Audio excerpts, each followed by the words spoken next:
Tadi Ustadz bicara tentang basis agama yang penting dalam pendidikan.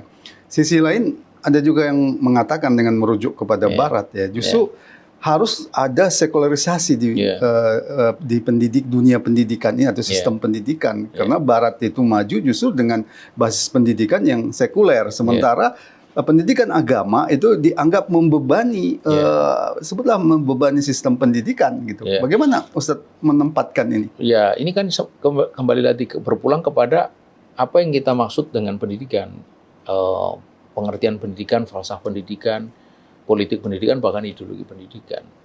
Sederhananya misalnya begini, mau nggak kita sebagai orang tua itu, ini pernah saya uji di dalam sebuah forum gitu. Kalau Bapak Ibu sekalian punya anak, dia lulus terbaik SD, lulus terbaik SMP, SMA, bahkan perguruan tinggi top gitu, lalu dia bekerja di dalam perusahaan multinasional, karir melesat sampai ke duduk di pucuk pimpinan itu. Kalau Bapak Ibu sekalian punya anak seperti itu, kira-kira Bapak Ibu sekalian merasa berhasil tidak dalam pendidikan? Semua mengatakan berhasil. Apalagi saya tambahkan ceritanya, kemudian setelah itu dia terjun ke dunia politik, dia sukses dalam pilkada kota, kabupaten, kemudian naik kepada gubernur, jadi gubernur, sukses gitu. Lalu saya bilang, cuma anak ini nggak sholat, sukses apa tidak? Tidak. Nah, itu kan menunjukkan bahwa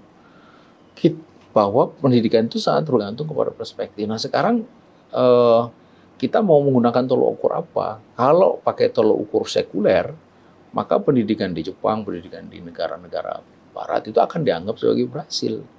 Tapi kalau kita menggunakan tolok ukur Islam, bagaimana mau disebut berhasil kalau dia sudah sekian lama mengikuti pendidikan dari dasar, menengah sampai pendidikan tinggi, dia tak mengenal Tuhan misalnya. Ya, kayak di Jepang itu kan Profesor Hasan Konakata mengatakan bahwa mendakwai orang Jepang itu seperti mendakwai batu. Artinya tidak tergerak sama sekali untuk mengenal agama apapun gitu, termasuk agama Islam. Nah, apakah pendidikan seperti itu dianggap berhasil? Gitu. Mengapa? Karena kita pasti akan kembali kepada, bukankah manusia itu hidup di dunia sementara? Dia akan kembali kepada Allah. Apa bekal kembali kepada Allah? Kan iman dan takwa.